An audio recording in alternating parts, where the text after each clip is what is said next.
There was a moment here in Australia, when the wind seemed to whisper more than simply breeze. It whispered through streets that were full in the morning and empty by night. Through towns where the departure was not gradual, not the slow bleed of services withdrawn and young people leaving and shops closing one by one. But sudden. A single day. A single event that made staying impossible and transformed a living place, in hours, into somewhere that used to be. There is something different about a town that empties all at once. The gradual abandonment leaves time for the grief to be distributed across years. The sudden departure leaves everything where it was, cups on tables, photographs on walls, keys in doors, and the absence is the shape of the life that was there an hour before. We are counting down 5 Australian towns where everyone left on the same day. One was emptied by a storm that arrived on Christmas morning. One was burned by the government that was supposed to protect it. One was demolished so a company could reach what was underneath. One was cleared for weapons tests the residents were not told the truth about. And one was taken by fire on the worst day in the history of a state that thought it had seen the worst already. Like this video if you have ever thought about what a place becomes when the people who made it home are suddenly gone. Subscribe because one day you will want to know which departures were chosen and which were not. Let's break it down. Number 5. Marysville, Victoria. On the 7th of February 2009, Black Saturday, fires moved through Victoria's Central Highlands at speeds that outran every warning. Marysville, a small town in the mountain ash forests northeast of Melbourne with around 500 residents, was struck within minutes. 34 people died. Approximately 90% of the buildings were destroyed. Those who survived left because there was nothing left to stay for. The departure was not organized. It was survival. People left with what they could carry toward what they hoped was safety, and the town they left behind was a different place from the town they had woken up in that morning, the difference measured in smoke and ash. Marysville has been rebuilt slowly, and people have returned. The mountain ash forests regenerated in the way old growth does after fire, with density and urgency that makes the landscape look young and ancient at once.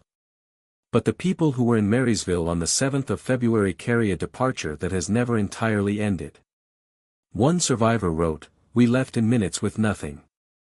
When we came back, the street we lived on was a different kind of place, the same ground, different everything. Some things you can rebuild. Some things you just carry." Picture this. It is a summer morning in the mountain ash forests above Melbourne. The light comes through the canopy in long vertical shafts. The town below is quiet in the way rebuilt places are quiet, carrying the memory of sound. The trees are growing back. They do not remember Black Saturday as a wound. They remember it as a beginning. Number 4. Yallourn, Victoria. Yallourn was a company town built by the State Electricity Commission of Victoria in the 1920s to house workers at the Latrobe Valley Brown coal power stations. It was planned and well maintained, good housing, a cinema, sporting facilities, and built with the infrastructure of a company that expected to be there permanently. In 1975, the SEC announced that Yallourn would be demolished. The open-cut mine had expanded to the point where the town was sitting above coal the company needed. Residents were given compensation, relocation assistance, and a date. On that date, they left. The demolition that followed was systematic, not fire, not flood, but machinery, working street by street through a town of 3,000 people until nothing remained above ground. Yallourn was always, in a sense, temporary, built to service the extraction of the thing that would eventually require its removal. The residents who left on the relocation date appear to have understood this intellectually. It does not appear to have made the leaving easier. One former resident wrote decades later, "You do not mourn a town the way you mourn a person, but the feeling is not entirely different." Yallourn existed. Then it was decided it should not. Then it did not. Picture this. It is an afternoon in the Latrobe Valley. The open-cut mine stretches across ground where streets once ran and children once walked to school. The coal that was underneath the town is still being extracted, which was always the plan. The town was temporary. The coal was not. Number 3. Maralinga, South Australia. The Anangu people of the Western Desert had lived in the country around Maralinga for tens of thousands of years when the Australian and British governments decided, in the early 1950s, that its remoteness made it suitable for nuclear weapons testing. The sparse population was cleared. Between 1956 and 1963, 12 major nuclear tests were conducted at Maralinga. The people removed were not told what was being tested or what the removal was for. The departure was a series of forcible relocations across the early 1950s, conducted with the urgency of a government that needed the country clear before the tests began. Families were moved to Yalata, on the South Australian coast, which was not their country. In the understanding of the Anangu, the connection between people and country is not a preference, it is identity. The removal was not a relocation. It was a severing. A formal land rights handback came in 1994, after decades of campaigning and after the contaminated areas had been partially cleaned at enormous cost. The country was handed back. The cost of returning was paid by the people who had never agreed to leave. One elder, speaking after the handback, said, "They moved us off our country for bombs. They did not ask. They did not explain. The country waited for us." Picture this. It is a morning in the Western Desert. The Spinifex extends in every direction. The country cleared for nuclear tests is being walked again by the people who were removed from it.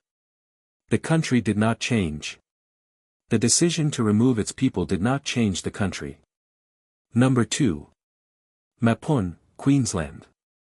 In November 1963, the Queensland government sent police and officials to Mapun, an Aboriginal community on the western coast of Cape York Peninsula, to enforce a relocation the community had refused.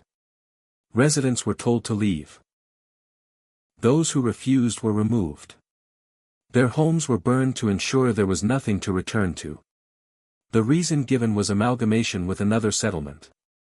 The reason not given was that bauxite had been discovered nearby and a mining company had interests in the land. The Mapun community, which had existed as a mission settlement since 1891 and as Aboriginal country for tens of thousands of years before that, was emptied in a day by people who had decided its existence was inconvenient. Some families walked back in the years that followed, living in the ruins of what had been burned. Formal land rights recognition came decades later, after legal struggle that required the community to prove a connection that had never actually been broken, only interrupted by fire and official decision. One community member said, "They burned the houses but they could not burn the country. We came back because this is where we are from. That is not something a government order can change." Picture this. It is a morning on the west coast of Cape York. The Gulf country stretches north. The water is the color of shallow tropical sea. The community that was burned and returned is here. The country that was cleared is still, in the understanding of the people who were removed from it, theirs. Number 1. Darwin, Northern Territory. In the early hours of Christmas Day, 1974, Cyclone Tracy made landfall over Darwin. The storm had been tracked, but its intensity at landfall exceeded every prediction. It destroyed approximately 70% of Darwin's buildings. 66 people died. The city of 47,000 was evacuated in the days that followed. The evacuation of Darwin after Tracy was the largest peacetime evacuation in Australian history. 35,000 people were moved by air and road in the days after Christmas. Families were separated in the chaos. People left with what they could carry. Significant portions of the city they were evacuating were no longer standing. The departure was made by people who had been, the night before, simply home. They had gone to sleep on Christmas Eve in houses they lived in a city they knew. They woke to a storm that erased the ordinary with a completeness no planning had prepared anyone for. Darwin was rebuilt with cyclone standards the original construction did not have. Today it is a city of approximately 150,000 people. Those who were evacuated and chose to return came back to a city physically new and historically continuous, carrying Tracy and its foundations the way a healed bone carries the memory of the break. One survivor wrote, "Tracy took Christmas and the city in the same night. We left in the dark. When we came back, the place we came back to was not the place we had left, it was what came after." And in that quiet hush, beneath the whispering gums, in the streets that were full and then empty and then full again, I realized not all shadows hide. Some simply invite us to see. We just counted down 5 Australian towns where everyone left on the same day. Some departures were forced. Some were survival. Some were the consequence of decisions made by people who were not leaving. In every case, the leaving changed what the place became, and in most cases, the people found their way back. What place would you return to, no matter what? Leave it below. If this video showed you something worth seeing, like, subscribe, and share it with someone who needs a different kind of map. We will see you in the next one. This video expresses poetic and reflective storytelling. Historical details are based on publicly available sources. It does not offer travel or relocation advice.